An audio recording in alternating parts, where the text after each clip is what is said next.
Today we are in Parshat Bo, and this describes the exodus from Egypt. But before the Jewish people were redeemed, they were required to offer the Paschal sacrifice, the Pesach sacrifice. In preparation for that moment, they needed to have a calendar. So in the Torah portion, Bo, we read that God said to Moshe and Aaron in Egypt, "This month shall be the head month to you. It shall be the first month of the year." So now God is saying to have a calendar, and we will see that it's a lunar calendar. God introduces his commandment to bring that sacrifice with the statement, "This month is for you the beginning of months." Our sages interpret that statement as a commandment to sanctify the new moon, beginning a new month. And this actually is beginning the month of Nisan. The commandment is because that's the month of Passover. Although every few years a correlation is made to the solar calendar, there's a sun calendar and a moon calendar. And ours is even more interesting than that. Although every few years a correlation is made to the solar calendar, the phases of the moon determine when the month begins. When the new moon was sighted by the Jewish people, the new moon means the first little sliver of the moon is seen. Then the Jewish people gave testimony to that effect and delivered that information to the court that the new moon had been seen, and then the new moon begins. The holidays we observe are dependent on the days of the month. They're not just celebrations on the earthly plane, but they're events that cause changes in the spiritual realms above. I'll talk about that a little more. God and the heavenly court wait, as it were, for the judges on this earthly plane to determine when the months begin. In other words, the month doesn't begin until the people say, "We have seen the new sliver of the month." So that's coming from here. So from here, meaning below. God and the heavenly court wait. So what's so special about this commandment? It's not just a halachic commandment. The outer reason for this commandment is that God gave the people the ability to make a date with God. They all had to take a lamb. When? At a certain time. They had to make plans for how to prepare for freedom, for going out of Egypt. So when God was going to take the people out, they had certain things to do. How did they know when to do it? So God has given them a kind of calendar that will help them make these dates. So a deeper reason why sanctifying the new moon was given precedence over other mitzvahs was because the Jew is like the moon. Our identity is bound with its cycles. In an interpersonal sense, the power of renewal is vested in the Jewish people. No matter, because we have a new moon, a moon that becomes new each time. The power of renewal is vested in the Jewish people. So no matter what a person's situation is, he's capable of renewing himself. We're not just moving along. We have a month that begins, gets bigger, bigger, bigger, gets smaller, smaller, smaller. That can be looked at in many, many ways. We're growing and integrating what we got, and then we're starting new on a whole new level. So renewal is very essential to us. No matter what a person's situation is, he's capable of renewing himself. He can penetrate to the godly core within his heart and find the inner resources to make radical changes in his life and circumstances. So we can all change ourselves. We can all grow. We can renew all the time. Every Jew possesses a soul that is an actual part of God. So just as God stands above the natural order and manipulates it as will, so too every Jew has the potential to rise above his natural tendencies and his habits and begin a new phase of personal development. So we can say, I need to work on this.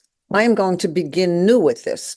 I'm going to start this and have insights about how to do it better, because we start again and again and again, like the moon does. And each of us can be king-like, calmly controlling our life and changing our circumstances at will. So it's not just stuff happens, but what is this right now that divine providence is giving us? And we can choose to relate to what God is presenting to us in this divine providence. So time could be viewed as a straight line stretching between past and future, on which we hang life's events. That's like the solar calendar. The sun is on and on and on and on and on. So you could say, that was my anniversary. That was the day this happened. But it just like a straight line. But it can also be seen as a dynamic, spiraling dimension filled with meaningful patterns that illuminate inner processes, both personal and collective. When we look at the calendar today, where are we in the calendar today? So on this day, it's Wednesday. So it's not just Wednesday. What does Wednesday mean? We call it Yom Revi'i, the fourth day from the beginning of the week on the way to Shabbat. So we look at this day as, where are we in the week? Where are we on the way to Shabbat? And then after that begins a new week on a whole other level, which spirals in a new way, because every week in the Jewish calendar is not the same as every other week.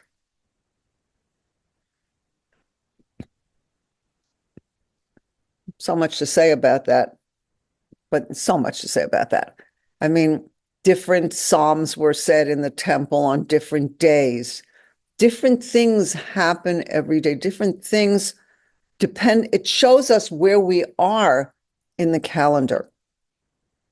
And going up toward Shabbat is like building the temple, building the Beit HaMikdash. Why? Because Shabbat is like the Beit HaMikdash. There's so much to say about this, Kabbalistically, what it means. So we're always on the way to Shabbat. We're all the way to the Beit HaMikdash. We're on the way to building what we need to build. And then, so what am I building? Where am I building in this week? What am I building on this day? And then when we get to Shabbat, it's like being in the Beit HaMikdash. It's like a holy day. It's not a doing day. It's a being day. And at some point, the Beit HaMikdash will be built, and then we'll just be able to stay on that level of holiness. But what if it's not built on this Shabbat, which we hope it will be? Then after Shabbat, we start again on a new level of building, toward the Beit HaMikdash. So we could see that wherever we are in the week is very essential. Also, just to mention that by Hashgacha Pratit, by divine providence, tonight is going to be Rosh Chodesh. So a new month is beginning. So we ask, where are we coming from? Because we're still on the last day of the old month. What was the story of our people? What goes on in this month? And then what will be the story of our people in this next month? What's our history? What does it mean? And everything means so much. It's like dynamic. It's spiraling.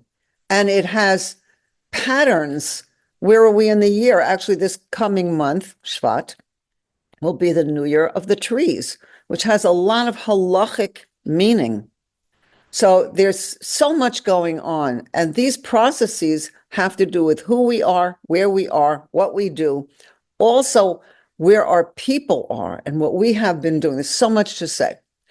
Now, our sages note that the entire Torah might have begun with this commandment, because this is the first mitzvah that the Jewish people were commanded. And the fact that all of the 613 commandments that all of them, the Torah chose to begin with this one, indicates that this mitzvah contains an elemental, fundamental piece to the rest of it. Because this is before the giving of the Torah on Sinai. This is getting ready to go out of Egypt. And this is the first commandment that God gives. Now, this potential for renewal is of the highest priority. It shaped the identity of our people as they emerged from Egypt, and it shapes each person's individual identity as he emerges from his own house of bondage. Everybody can feel stuck in certain ways. Everybody has things to work on. And I have to say that as long as we're working on things, it keeps us young, because we're not on this straight line and say, well, I guess that didn't work. Oh, well. No. What am I up to now? Where do I need to grow? What am I working on? And that keeps us young. Why does it keep us young? Because it keeps us new, because it's renewal. And that's what God wants. So this potential for renewal shaped the identity of our people as they emerged from slavery in Egypt. And it shapes each person's individual identity, because we're all becoming free of whatever makes us stuck, free of whatever makes us not feel happy. And we have to keep renewing all the time. Now, Nisan, which is the first month, this is the time that this commandment was given, is the month of spring, illustrating how the potential for renewal permeates even the physical setting in which we live. And when a person sees the trees budding and flowers beginning to bloom, he realizes that who we are and what we have done is not as important as who we can be and what we can do. So we're always going to the future. Otherwise, what happens is that people identify with what they did. The people in Egypt could have said, slaves, what could you do? That's who we are, and identified with that and not gone forward. But when they say, I'm not a slave, I'm a Jew, I have things to do, I'm here for a purpose. What is it that God wants me to do? You want me to count a calendar? Ready to go. Then you want me to take in the lamb into my house? Sure. When do you want me to? Oh, on the 10th of Nisan. Fine. I'm with that. Let me know what you want me to do, and I'm with it, and I'm moving forward. And then I go out of slavery. So this calendar is essential, and this renewal is essential. And the ability to recognize that we don't have to accept our present limitations. Our godly potential is infinite. And at each and every moment, we can use our capacity for renewal, changing our situation radically. Because sometimes it has to do with, how am I handling this moment? Maybe I can't change what went on out there or what is going on out there, but how do I handle it? Do I say, stuck? Or do I say, I don't have to have an expectation of this. This is God's decision. And what can I do now? So we have many, many choices all the time. So until this mitzvah to count the lunar calendar beginning in the spring, the calendar had been a nature calendar, beginning in Tishrei, in the fall, recognizing the creation of the world. So that nature calendar from creation just went like around in a circle from year to year. New Year? Okay, New Year. Okay, that passed. So then came the Exodus and a new beginning. That's why God spoke to Moses and said to him, Moshe, I have a mitzvah for you. The very first mitzvah that I will be commanding the children of Israel. From now on, you are to start the year in this month of the spring, the month in which I will redeem you from Egypt. So the first day of Tishrei remained the head of all the days of the year, but Nisan in the spring became the beginning of the months. And Moshe, you are to count your calendar by the phases of the moon. When the new moon first appears in the sky, that's the beginning of each month. Now, moon years don't match solar years. They're off by about 11 days plus. And measuring the years according to the cycle of the moon instead of the cycle of the sun, wrote Rabbi Avram ibn Ezra in the 12th century, is not just a matter of following a different cycle.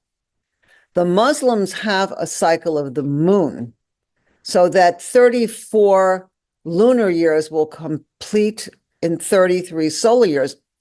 But we were also told to keep the first month in the spring. Passover is always in spring. So the solar month just goes in a straight line. The lunar year that the Muslims have just goes around and around according to the moon. But when they have their festival, Ramadan, it could happen any time in the year because it just goes around and around and around in the lunar years. But we are meant to work with the solar and lunar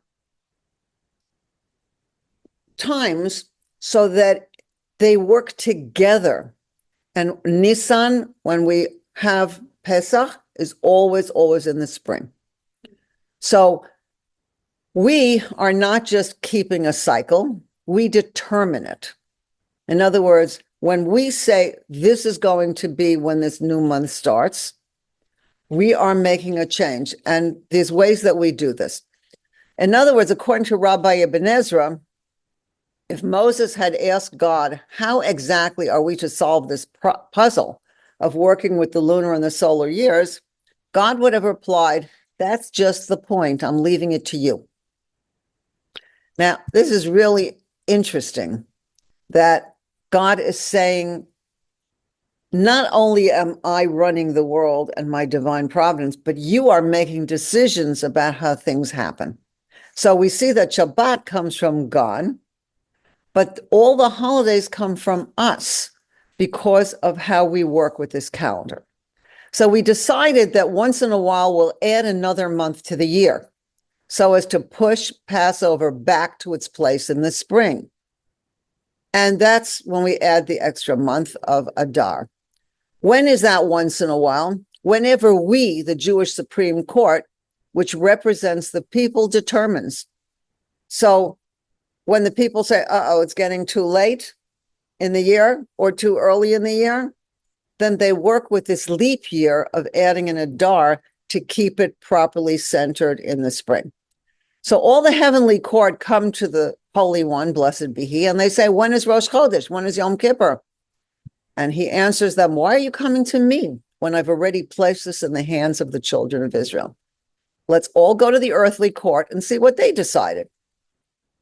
So these two systems, lunar and solar, are not in sync, but it requires complicated adjustments to reconcile the two over a perpetual 19-year cycle.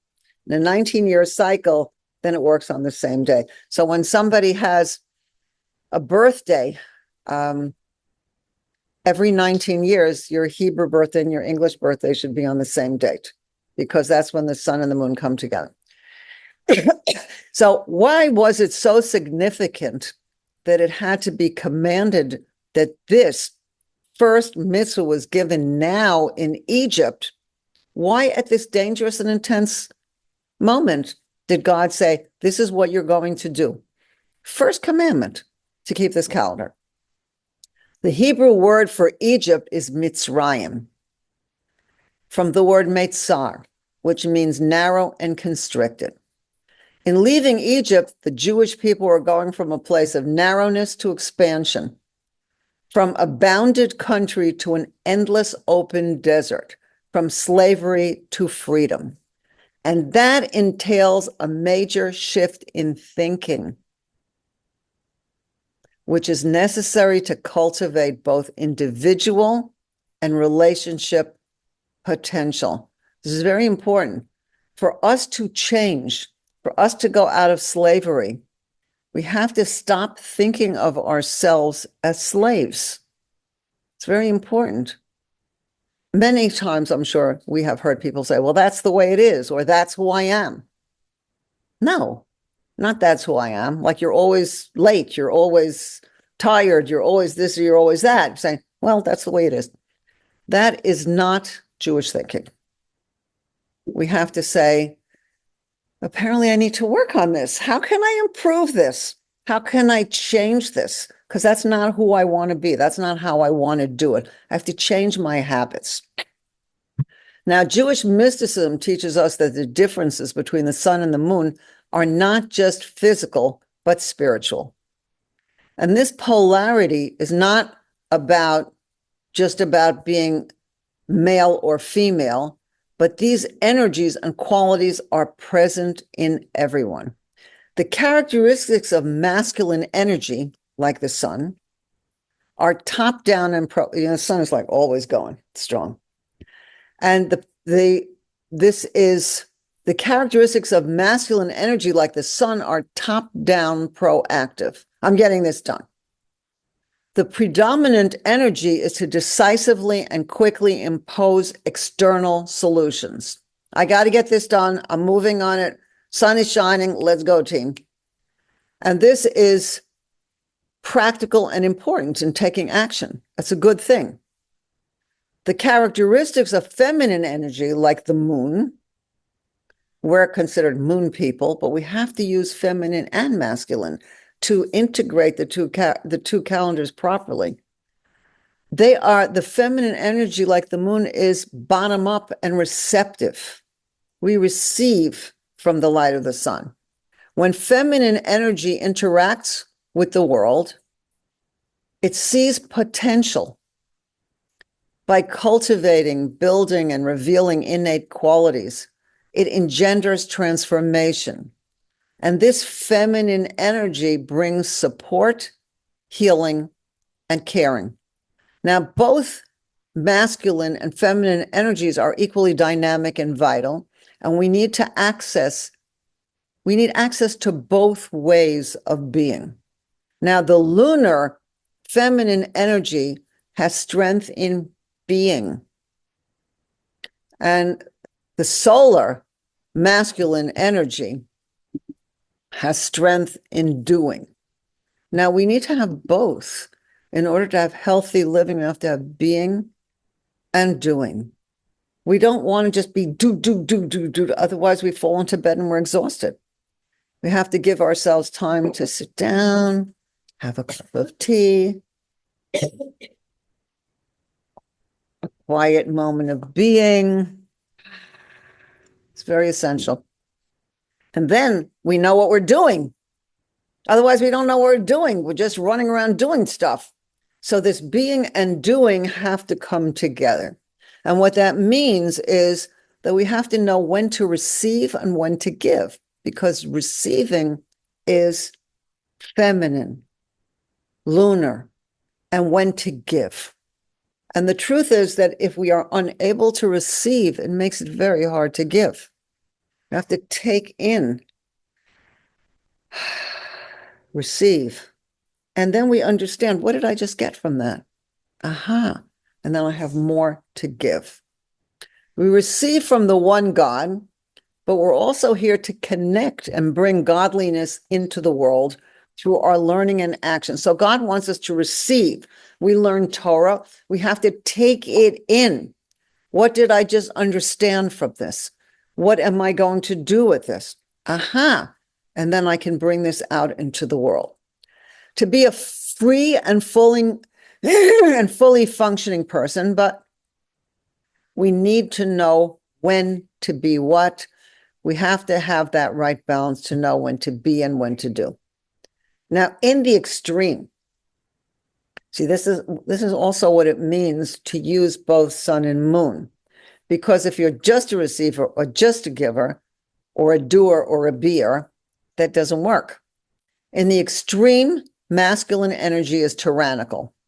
Pharaoh exemplifies the unhealthy aspects of masculine energy.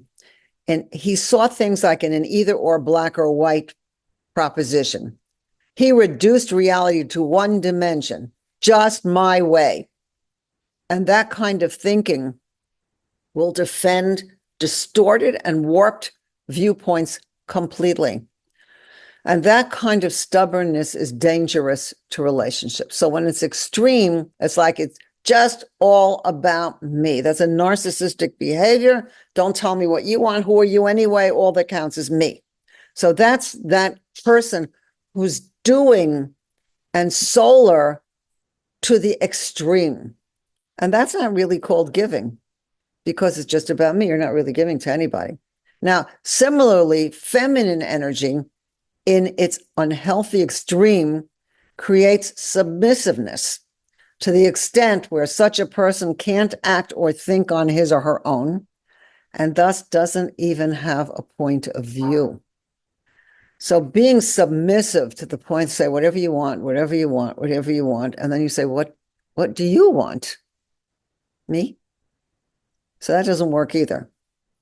It's not slavery per se, but the willingness to remain a slave out of choice. That is rejecting the idea of healthy independence. So people have to be willing to change. People have to be willing to grow. And in some ways, it doesn't matter what the other person does. We can't control everything, but I have to see what I have to be, what I have to do, and I have to go forward with that. So as we know from biblical commentary, most of the Jews wanted to stay in Egypt. Why? Because that's where they were used to. It's very hard when you say to somebody, maybe it's time to move. But I just got my house together. Maybe it's time to do something different, but I'm going to get a pension if I stay for another 7 years. What does that mean for that 7 years? Where are you going after that? Where are you planning to move? So people have to think, what am I doing? How am I going forward? What is true growing? What is true renewal? So a lot of the Jews, what does it mean? They were disconnected from their identity. They saw themselves as slaves. And personal, if they don't know who they are and what their personal power is, it feels like it's just destructive. And then you can't have much of a relationship with others or with God. So people need to not be slaves to the picture of who they are or slaves to the situation that they are in. It's a story I might have told you before, that every Tisha B'Av, the 9th of the month of Av, it is the anniversary of the destruction of the first and second temples. And the Jewish people fast and pray and mourn the destruction of the first and second temples. And people in France were doing this in a synagogue. And Napoleon was taking a walk on the street, and he heard this wailing and crying coming from the synagogue. And he said, "What's going on here?" And they said the temple was destroyed, and the people are crying about that. When did this happen? Close to 2,000 years ago. And they're still crying about it? And he said, these people are going to rebuild the temple because they didn't forget about it. They're still crying about it. They still remember it, and they still want to go forward. So this is our calendar, that we don't just say, well, that happened a long time ago. If you look at it on a straight line, that happened a long time. So, we're not there. No, this is part of the spiral of our lives, that we're heading for the temple. So true freedom comes from the ability to bring the cosmic forces of masculine solar and feminine lunar energy into balance and harmony on an individual level and ultimately on a global one. The moon goes on a path of temporary reduction in order to progress to a higher plan than she would have been able to do before. And this is actually the key to our greatness. It allows us to reflect God's quintessential light to the world. It's very important to be able to step back. So when somebody is not sure what to say to somebody else. Instead of just coming out and blurting something out, we step back, take a breath, and then it comes to us what we would like to say. And this is humility. Instead of just, breathing it out and chucking it down, just say, and this is humility.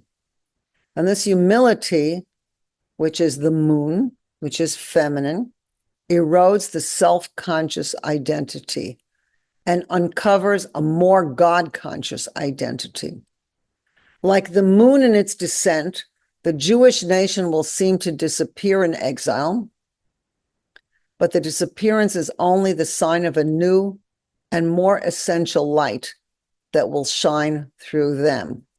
We're not going down. Sometimes we step back, but the stepping back, like the moon, getting smaller and smaller and smaller till it gets dark, will bring us to a new chapter, a new month, a new creation.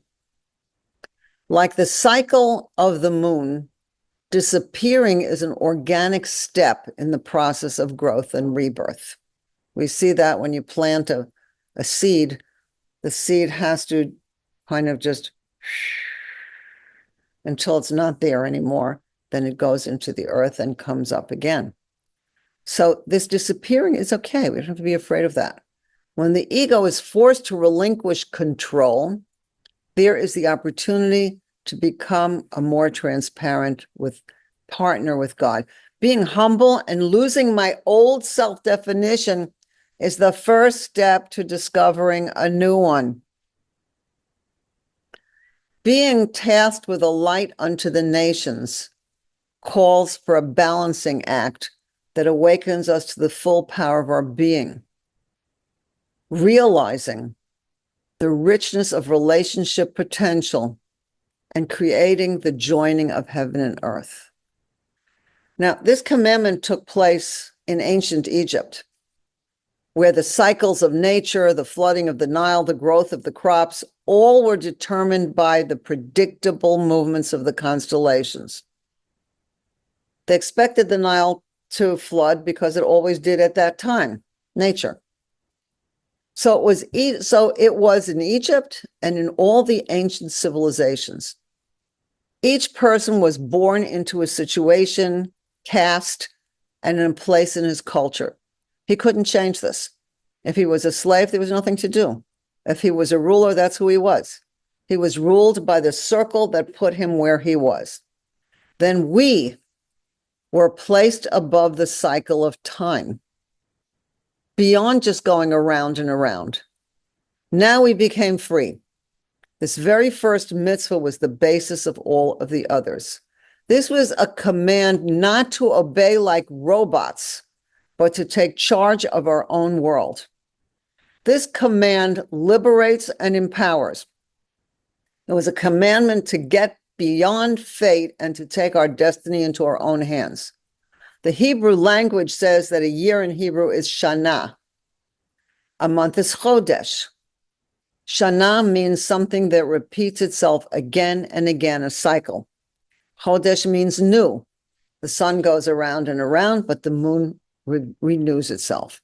And these two diametrically opposite descriptions of time, Shana is time as a cycle, like the ways people were stuck in their positions in civilization. And then comes another description of time as Chodesh, as newness, as real change. When I hear people say, same old, how are you today? Same old, that is such a non-Jewish way to think. That's not even thinking. That's not thinking. I'm saying yesterday was a day. Today's a day. Why are you asking me? I'm here. Same old. That's not a day. That's being a slave to where you're stuck in time. But when we say there's a new day, I don't have to look at things in the way that I looked at them yesterday. I can do things differently. Okay, what things can I do differently? To start and take this really, where can I work on making a change? What can I do that will be good for me? What will be new today? So time in which we're moving somewhere is where the future holds something the past never had. We have to believe that God is giving us the ability to change. Time with meaning and purpose to life. Time that has changed history to bring change into society. Time as progress. This is new. It used to be there was no progress. Now it's time as process. So when God, the one who transcends all time and space, took us out of the bonds of Egyptian slavery, he changed not only us, but them. And he pulled down a world that was stuck in its circle and then brought freedom into the world. And if today any human beings strive for a better world, their story begins with that exodus. Not just because the slaves were freed, not just because the simple worker could cry to the master of the universe and be answered, but that the laws of nature would be broken for him. Because humanity was lifted outside and beyond the circle, no longer enslaved to the tyrannical millstone of the gods of nature, time, and fate. And then God answered us and said, take your destiny in your hands. Go forward. If this is not a world with which you can make peace, change it. If you find suffering, change it. Never be satisfied. Be in charge of your life. And we learn how to receive from the masculine godly aspect, while we also give in our service to the one God and the plan which brings us to accomplish our purpose. So God told us how to be free to keep our date with God. And then we took all the energy, all the action we needed to get us ready to go out so that God could bring us out of exile to Sinai and give us the Torah. Now, aligning with our Jewish time, the Hebrew calendar aligns us and connects us with the way our people have measured time for generations. To be a Jew means to think as a Jew. This includes organizing life through a Jewish lens, beginning with how we set dates in our personal calendar. Aligning, I can't do that on Friday afternoon. I'm on my calendar is getting ready for Shabbat. I have to know what I can do. Getting together on Rosh Chodesh. That's a good time to get together. It's a new beginning. So beginning with this, how we set dates in our personal calendar and aligning with the Hebrew calendar paves the way for discovering our true place in life and rectifying our role in the world, both as individuals and as part of the collective Jewish people. So we're moving forward, and soon light will shine throughout the entire world until God reveals himself and we're all truly free. And the primary function of the mitzvahs is to enable a person to permeate the world with goodness and holiness. How can I do something good? Here's somebody who needs something. Can I do something here? Maybe I can tell somebody else because they're the right person to do something.